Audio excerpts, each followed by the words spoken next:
Hey guys, Matt Boyd here, technical editor for ADB magazine. We're here today shooting the tricks of the trade.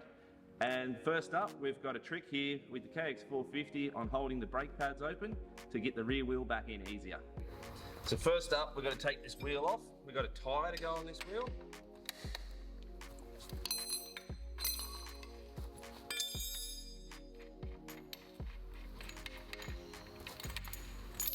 So we're going to remove this axle. This one's well greased, so it comes out nice and easy. If you're not great on your maintenance, and you may need to tap your axle out. We've got this wheel out, we're going to throw a tyre on. So the difficult part here is trying to feed the disc back in between these pads. So what we're going to do to make it easier for ourselves is push the pads apart so we've got a larger gap to slip the disc in. But before we do it, you want to give in here and give the piston in the brake card a little bit of spray with silicone spray. If you try and jam it back dry, then you may damage the seals in the caliper. So once you've done that, you take a screwdriver, make sure there's no grease or anything on your screwdriver. Nice big flat screwdriver, and just place it in there and gently push that piston back. Now it should go back pretty easy, just like that. Now we've got a larger gap to feed our disc in. It's going to make it easier to put the wheel in.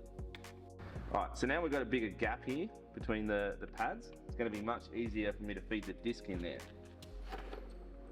So we slide our wheel in,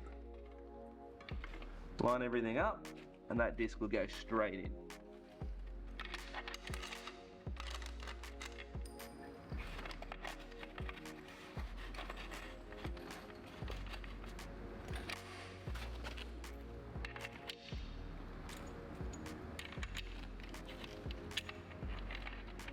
Just start that nut by hand,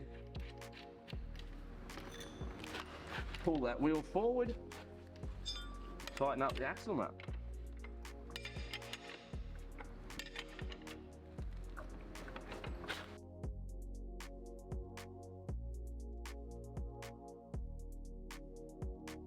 Second trick of the trade this month is we're going to use a 12mm spanner in the sprocket to hold tension on the chain, pull the wheel forward into the chain adjuster blocks while we tighten the axle. So once we get this wheel in, we hold it in place like this, feed our chain on, slide that axle through,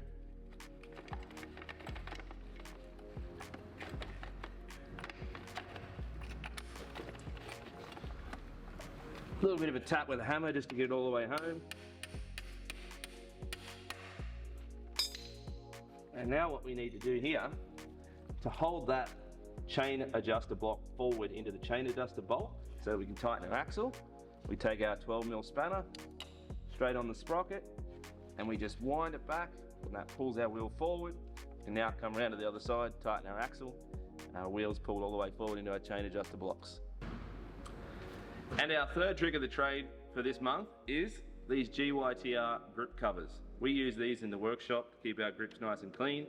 We're always moving the bikes around, dirty hands, touching the bikes, getting dirty grips, and we've got to clean them before we go to the track.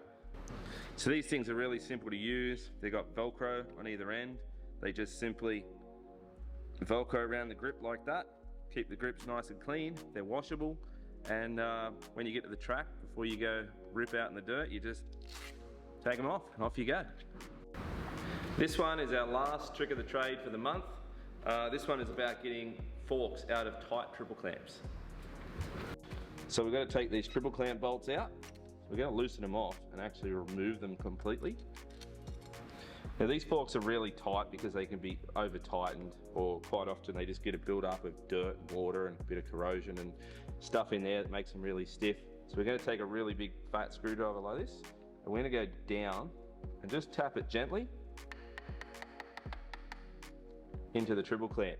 Now we don't want to belt that thing in there too hard, because what it's doing is prying open the triple clamp. If we go and belt that in too far, it's going to bend or potentially crack the triple clamp.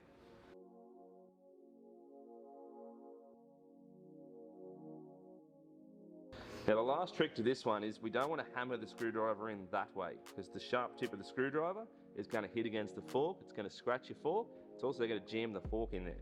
So we want to tap them down gently so they aren't actually touching the fork.